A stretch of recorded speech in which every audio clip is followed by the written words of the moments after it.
Practice Test D. Section 1. Listening Comprehension. In this section of the test, you will have an opportunity to demonstrate your ability to understand conversations and talks in English. There are 3 parts to this section, with special directions for each part. Answer all the questions on the basis of what is stated or implied by the speakers in this test. When you take the actual TOEFL test, you will not be allowed to take notes or write in your test book. Try to work on Practice Test D in the same way. Part A. Directions. In Part A, you will hear short conversations between 2 people. After each conversation, you will hear a question about the conversation. The conversations and questions will not be repeated. After you hear a question, read the 4 possible answers in your book and choose the best answer. Then, on your answer sheet, find the number of the question and fill in the space that corresponds to the letter of the answer you have chosen. Here is an example. On the recording, you hear, "I don't like this painting very much." "Neither do I." "What does the man mean?" In your book, you read, A. He doesn't like the painting either. B. He doesn't know how to paint. C. He doesn't have any paintings. D. He doesn't know what to do. You learn from the conversation that neither the man nor the woman likes the painting. The best answer to the question, "What does the man mean?" is A. He doesn't like the painting either. Therefore, the correct choice is A. Go on to the next page.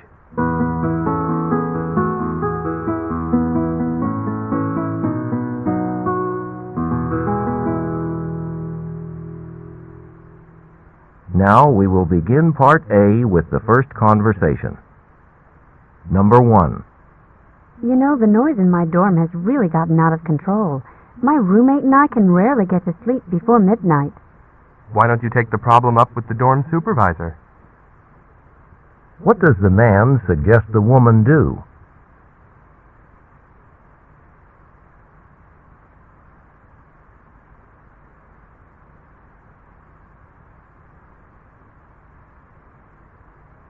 Number 2. That's a nice computer you have. Now all I have to do is figure out how to use it. What does the man imply?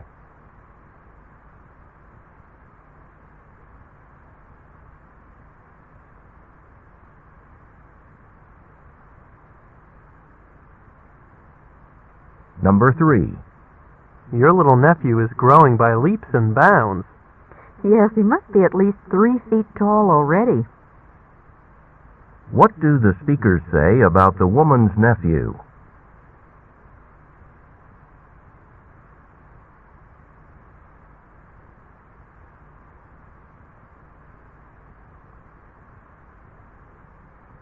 Number 4. Deborah says she's going to stay up all night studying for her exam tomorrow morning. Wouldn't she be better off getting a good night's sleep so she'll feel fresh in the morning? What does the man imply?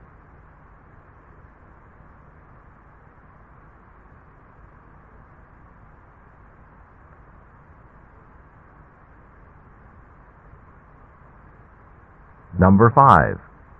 Did you pick up your letter at the post office? No, I got my roommate to do it. What happened to the letter?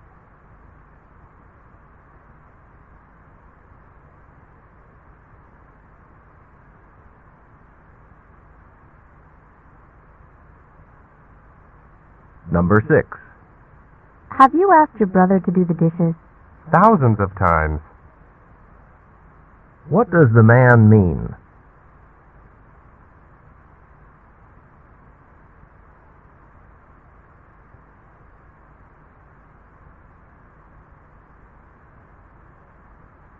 Number 7.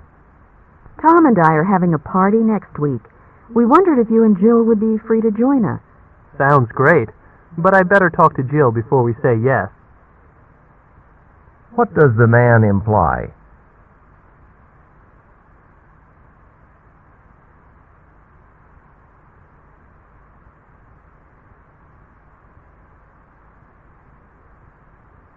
Number 8. Hi, I see you're walking. Where's your bicycle today? Oh, I bent the wheel yesterday, so I had to take it to the shop. What does the woman mean?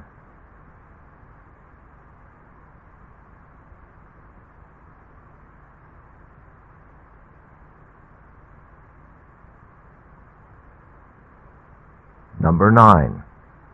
Joe took a taxi home alone 10 minutes ago. I wonder why he didn't wait for me to go with him. What does the woman mean?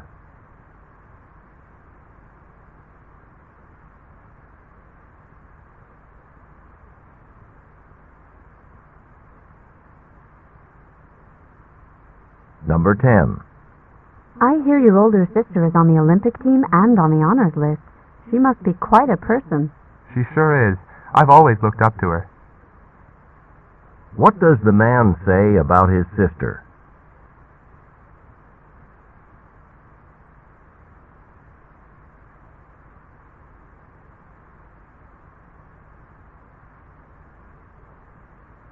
Number 11. What a morning. My train usually takes 45 minutes, but today it took me over an hour to get to campus. I saw signs in the station that construction would be going on for the next 3 months. What can be inferred from the conversation?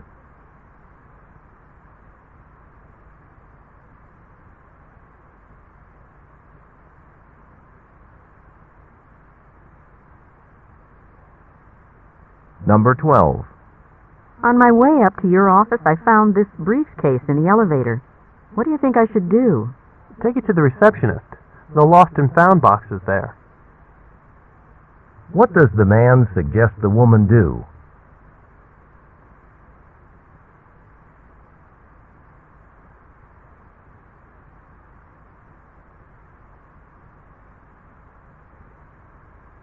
Number 13. Could you please tell me where I can find a CD by the Beatles? Sure, it would be over there with all the CDs in pop rock. They're arranged alphabetically by group. In what kind of store does this conversation take place?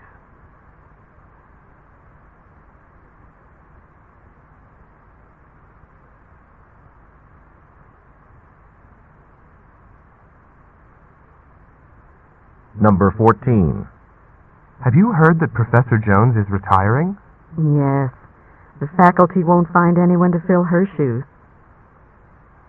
What does the woman imply about Professor Jones?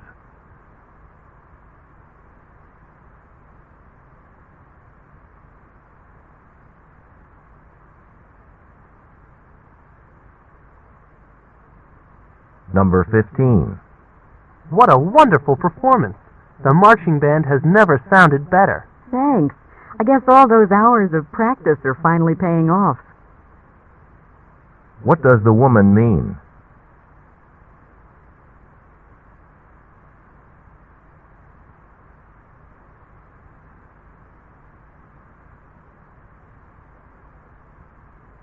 Number 16. What's Laura doing here today? I thought she was supposed to be out of the office on Mondays. She decided she'd rather have Fridays off instead. What can be inferred about Laura?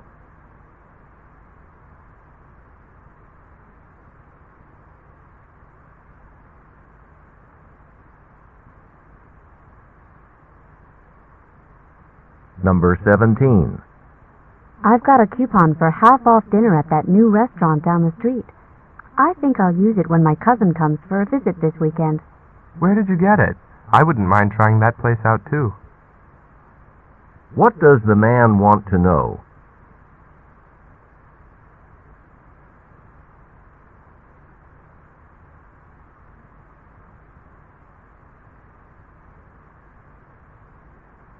Number 18.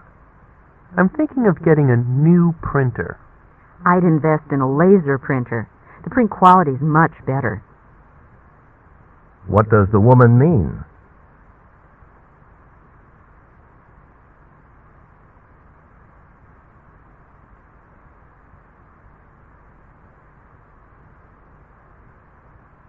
Number 19.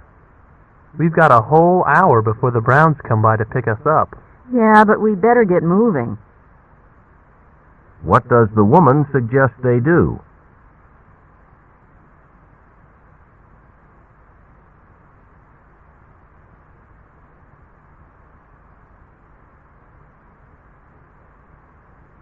Number 20. Do you still want to go to graduate school after you get out of college? I've changed my mind about that. I want to start working before I go back to school. What does the woman mean?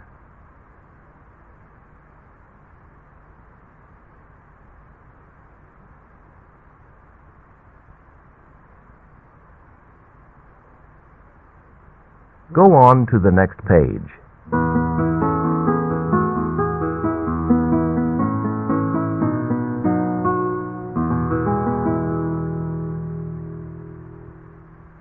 Number 21. I just heard there are going to be showers on and off all weekend. There goes the picnic. What does the man mean?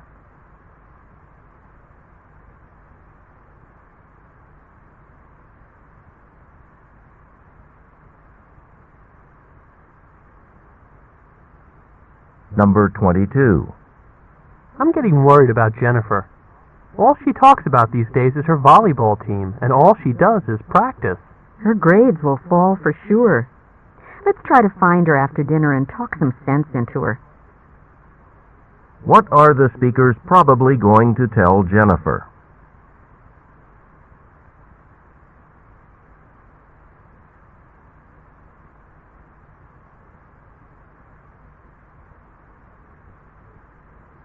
Number 23.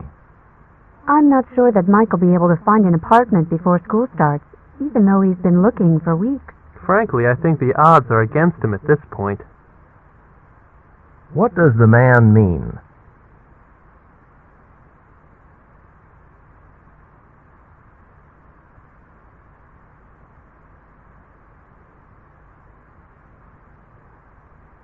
Number 24.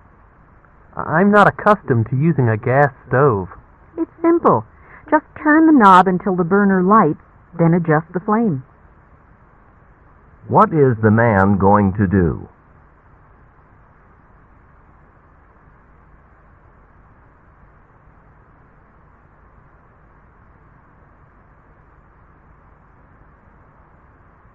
Number 25. I must admit that since I started exercising, I've been feeling less tired. What did I tell you? What does the man mean?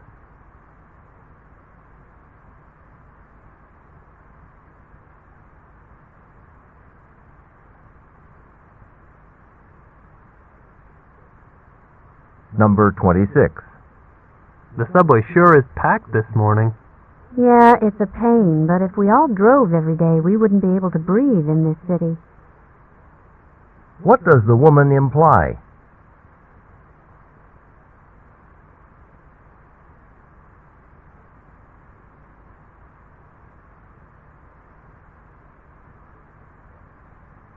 Number 27.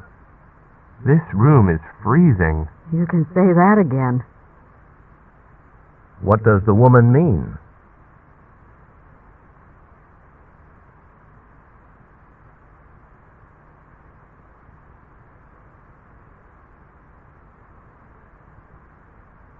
Number 28. I'm really sorry my article didn't make the deadline. I guess I held up everything, huh? Well, not exactly. But I wouldn't look for it in this month's newsletter. What does the woman imply?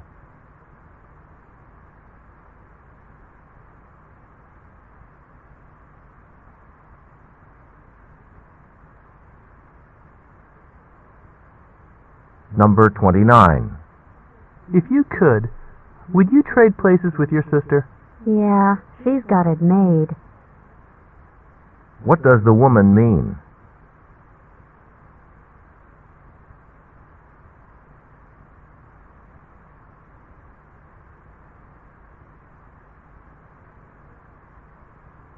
Number 30. Don't you want to have dinner before you go to your evening class? I'll grab a snack at the break. That should hold me over till I get back. What will the woman probably do?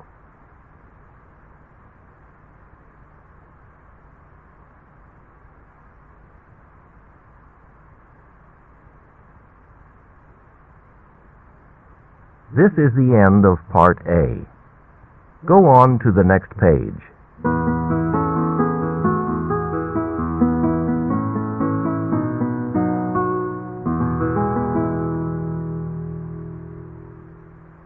Now read along as the directions for Part B are being read. Part B. Directions. In this part of the test, you will hear longer conversations. After each conversation, you will hear several questions. The conversations and questions will not be repeated. After you hear a question, read the 4 possible answers in your book and choose the best answer. Then, on your answer sheet, find the number of the question and fill in the space that corresponds to the letter of the answer you have chosen. Remember, you should not take notes or write on your test pages. Go on to the next page.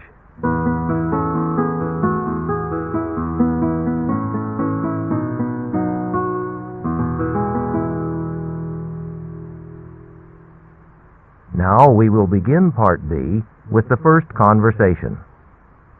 Questions 31 through 35. Listen to a telephone conversation about student housing.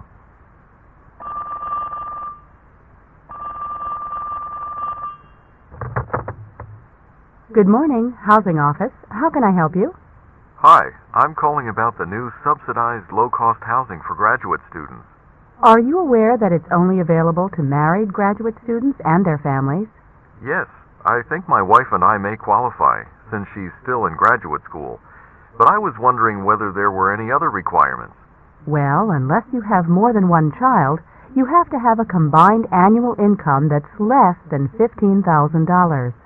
I'm working as a part-time research assistant, so that's no problem.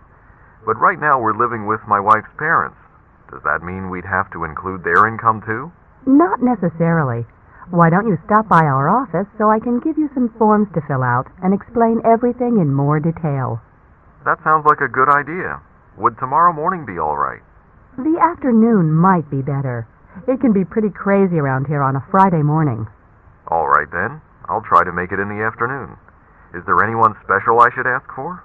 You can ask for me, Susan Davidson, or my assistant, Bill Brown. Number 31. Why does the man call the woman?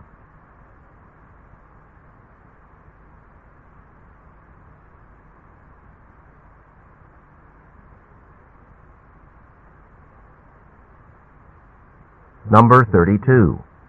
Where does the man live?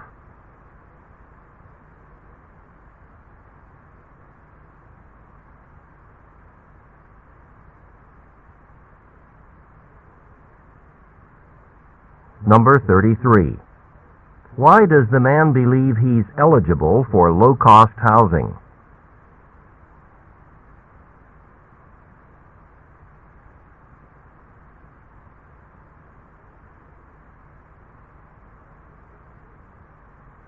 Number 34. What can be inferred about the man?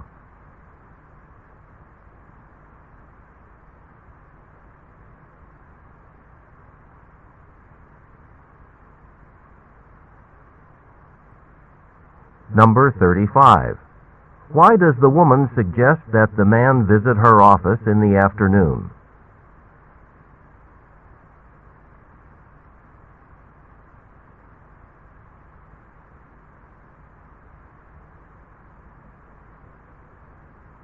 Questions 36 through 38. Listen to a discussion about the Ice Age. Hey, Jane. What's so interesting? What? Oh, hi, Tom. I'm reading this fascinating article on the societies of the Ice Age during the Pleistocene period. The Ice Age? There weren't any societies then. Just a bunch of cave people. That's what people used to think, but a new exhibit at the American Museum of Natural History shows that Ice Age people were surprisingly advanced. Oh, really? In what ways? Well, Ice Age people were the inventors of language, art, and music as we know it. And they didn't live in caves. They built their own shelters. What did they use to build them? The cold weather would have killed off most of the trees, so they couldn't have used wood. In some of the warmer climates, they did build houses of wood. In other places, they used animal bones and skins or lived in natural stone shelters. How did they stay warm? Animal skin walls don't sound very sturdy.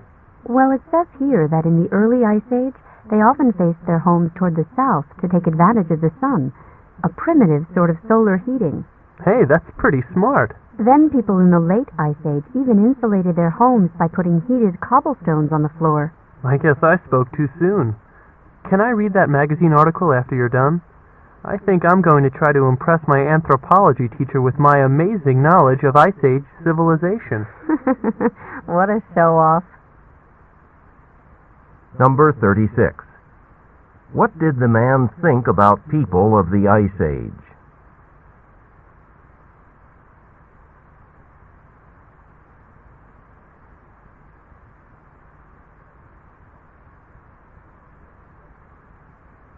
Number 37.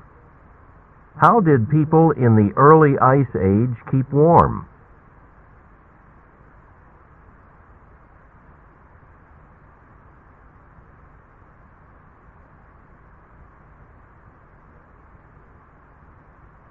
Number 38. What does the man want the woman to do?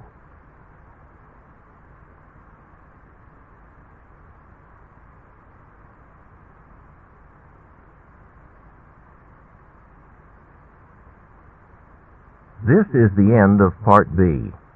Go on to the next page.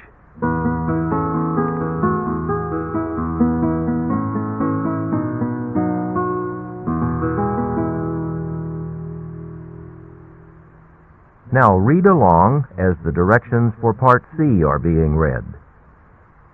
Part C. Directions.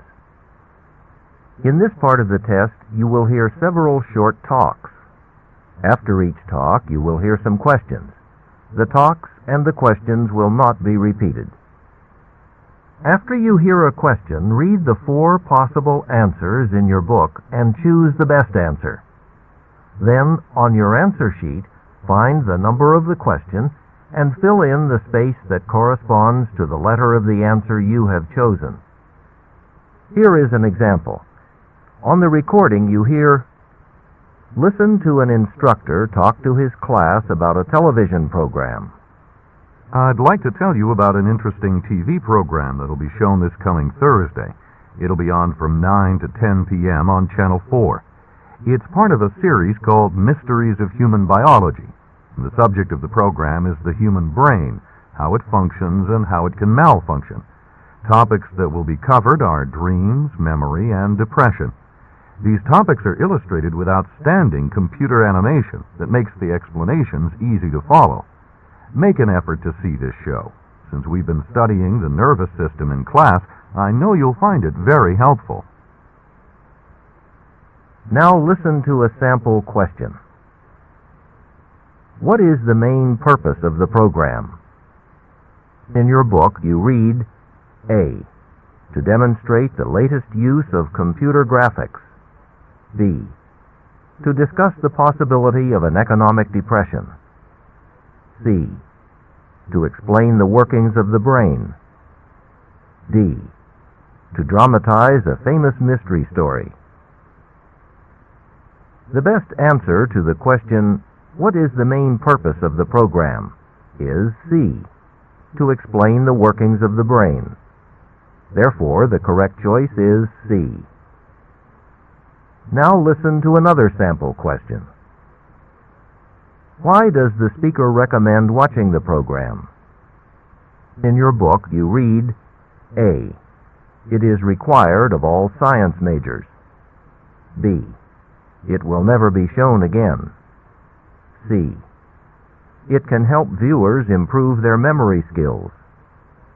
D. It will help with coursework. The best answer to the question, why does the speaker recommend watching the program, is D. It will help with coursework. Therefore, the correct choice is D. Remember, you should not take notes or write on your test pages. Go on to the next page.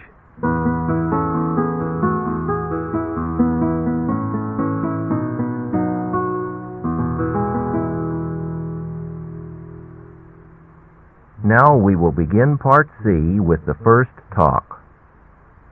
Questions 39 through 43.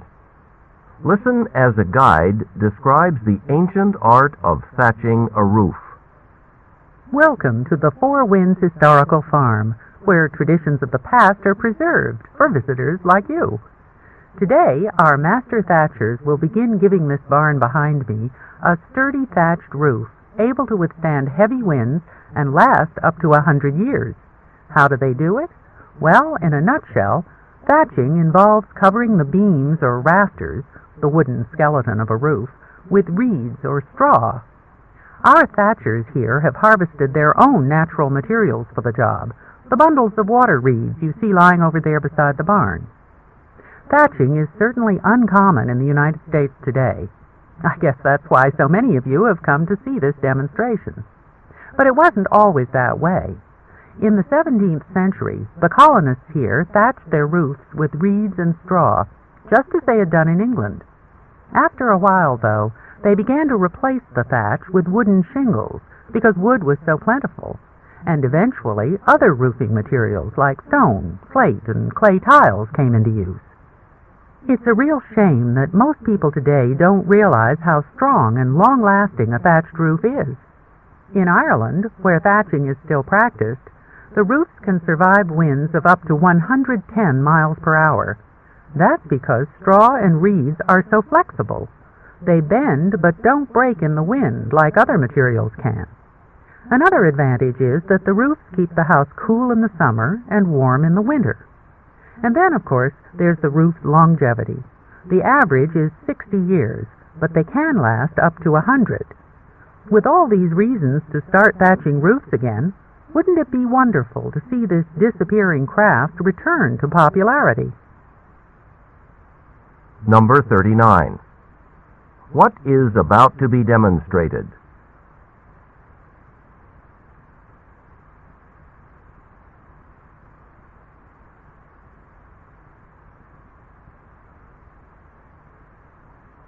Number 40. What are thatched roofs made of?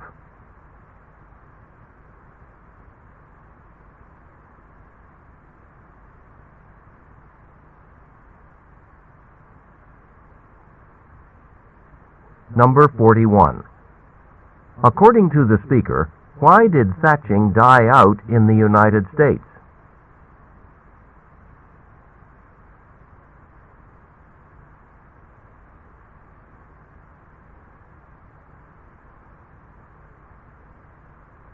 Number 42. According to the speaker, why does thatch survive strong winds?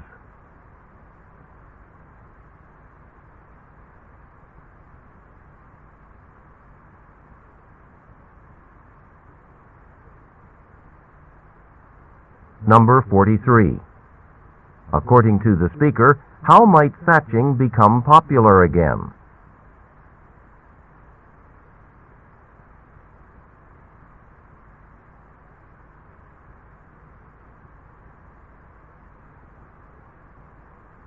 Questions 44 through 46. Listen to a radio news story. A lot of people in the United States are coffee drinkers. Over the last few years, a trend has been developing to introduce premium specially blended coffees known as gourmet coffees into the American market. Boston seems to have been the birthplace of this trend. In fact, major gourmet coffee merchants from other cities like Seattle and San Francisco came to Boston, where today they're engaged in a kind of coffee war with Boston's merchants.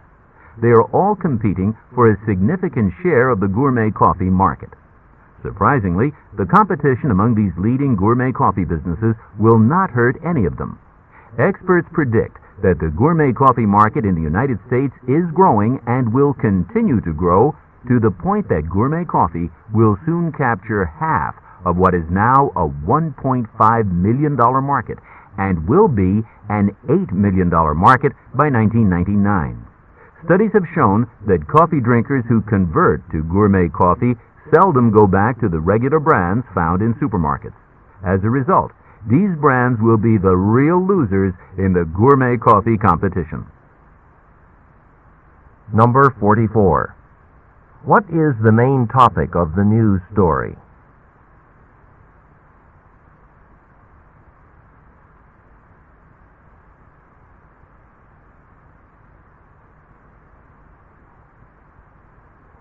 Number 45.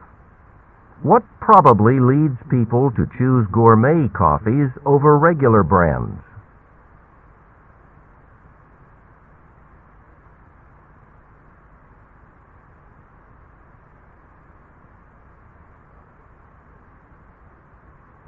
Number 46. What will probably happen in the future to stores that sell only regular brands of coffee?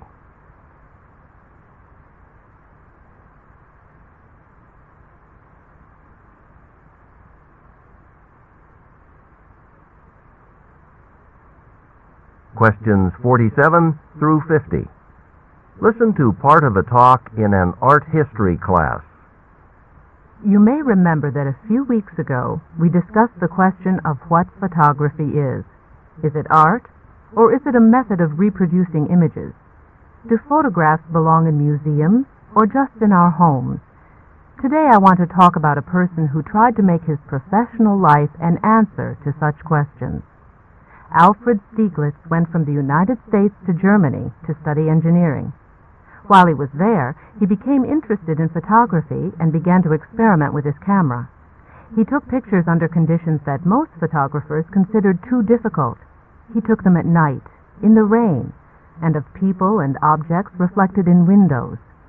When he returned to the United States, he continued these revolutionary efforts. Stieglitz was the first person to photograph skyscrapers, clouds, and views from an airplane. What Stieglitz was trying to do in these photographs was what he tried to do throughout his life: make photography an art. He felt that photography could be just as good a form of self-expression as painting or drawing. For Stieglitz, his camera was his brush. While many photographers of the late 1800s and early 1900s thought of their work as a reproduction of identical images, Stieglitz saw his as a creative art form. He understood the power of the camera to capture the moment. In fact, he never retouched his prints or made copies of them. If he were in this classroom today, I'm sure he'd say, "Well, painters don't normally make extra copies of their paintings, do they?" Number 47. What is the professor mainly discussing?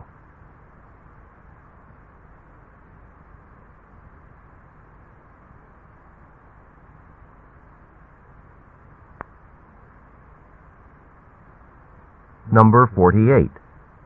What question had the professor raised in a previous class?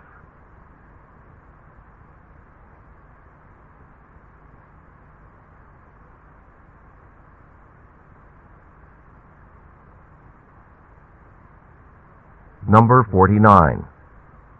What does the professor imply about the photographs Stieglitz took at night?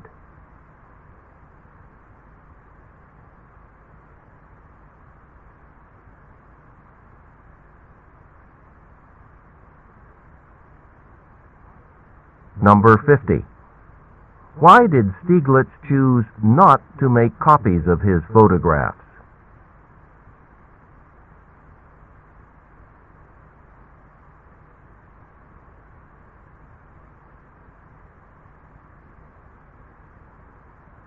This is the end of Section 1 of Practice Test D. Turn off your cassette player. Set your clock for 25 minutes and begin work on Section 2.